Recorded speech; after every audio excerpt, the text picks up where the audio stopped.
بسم اللہ الرحمن الرحیم۔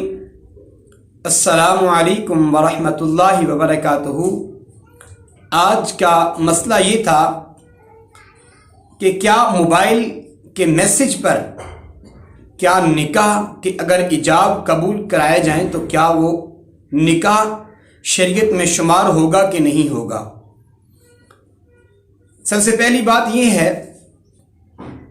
کہ نکاح کے لیے شرط ہے کہ دلہن کی طرف سے ایک وکیل اور دو گواہ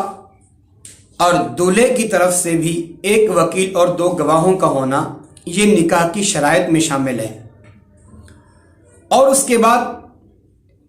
ان کا ایک مجلس کے اندر ہونا ضروری ہے، یعنی ایک مقام پر ہونا ضروری ہے۔ یعنی جو دلہن کی طرف سے وکیل اور دو گواہ بنائے گئے اور اسی طرح جو دلہا کی طرف سے ایک وکیل اور دو گواہ بنائے گئے، یہ ان اشخاص کا ایک مجلس یعنی ایک مقام پر ہونا ضروری ہے۔ اور پھر جو ہے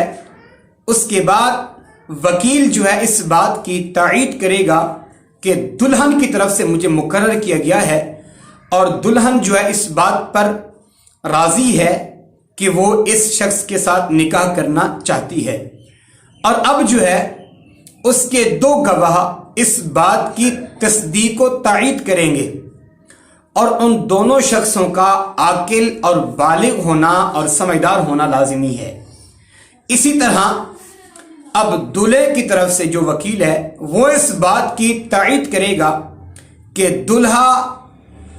اتنے حق ماہر کے بدلے میں وہ اس بچی کے ساتھ یعنی اس دلہن کے ساتھ وہ نکاح کرنا چاہتا ہے، تو اس بات کی پھر تائید جو ہے وہ دونوں اس کے گواہ کریں گے۔ اب جو ہے اس کے بعد ان دونوں کو ایجاب قبول کرایا جائے گا، اور ایجاب میں کیا ہوگا کہ ان کو کلمہ شریف اور ایمان مفصل اور ایمان مجمل پڑھا کر ان کو ایجاب قبول کرا دیا جائے گا کہ شریعت کے مطابق یہ حق مہر تمہارا مقرر کیا گیا ہے، اور اس حق مہر کے ہوتے ہوئے تم اس مرد کو جو ہے وہ قابل قبول کر رہی ہو، اور مرد جو ہے اتنے حق مہر کے بدلے میں وہ اس بچی کو قابل قبول کر رہا ہے۔ تو جب یہ شرطیں دونوں پائی جائیں گی، یعنی دونوں طرف سے وکیل اور دونوں طرف سے گواہ، اور پھر ایک مجلس ایک مقام کے اندر دونوں کا ہونا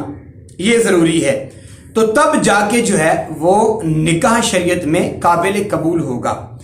اگر یہ کہا جائے کہ میسج کے ذریعے اگر میسج کر دیا جائے تو اس دلہا کے پاس ایک آدمی ہو یا دو ہو یا تین ہو، تو انہوں نے بھی اس میسج کو دیکھا جو بچی کی طرف سے پیغام تھا، تو کیا یہ نکاح ہوگا یا نہیں؟ یا اسی طرح دلہا نے دلہن کو میسج کیا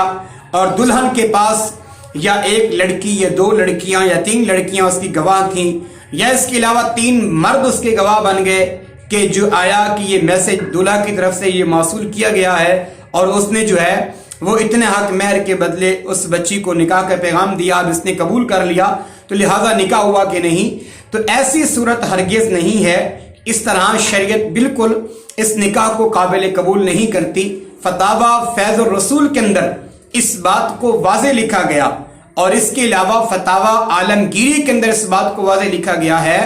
کہ جہاں نکاح کیا جاتا ہے وہاں دونوں طرف سے جو ہے اس بات کو مد نظر رکھنا چاہیے کہ دونوں طرف سے گواہ اور وکیل جو ہیں ایک مجلس اور ایک مقام پر موجود ہوں، اور پھر اس کے بعد حق مہر مقرر کیا جائے، پھر اس کے بعد جو ہے ایجاب قبول کرائے جائیں، تو پھر جا کے شریعت جو ہے ان کو قابل قبول کرتی ہے۔ تو ایسا نکاح جو موبائل پر اس طرح کیا جائے کہ بچی اور بچہ دونوں ایک دوسرے کو کال پر جو ہے وہ ایجاب قبول کروائیں، یا اس طرح کے میسج کے ذریعے ایجاب قبول کروایا جائے، تو یہ ہرگز جو ہے وہ شریعت میں نکاح قابل قبول نہیں ہو سکتا۔ یہ فتاوی فیض الرسول کے اندر بھی لکھا ہے، فتاوی عالمگیری کے اندر بھی لکھا ہے، اس کے علاوہ اور بقیہ کتب کے اندر بھی لکھا ہے۔ اللہ تعالی ہم سب کو دین متین صحیح سمجھنے کی توفیق عطا فرمائے۔ السلام علیکم ورحمۃ اللہ وبرکاتہ۔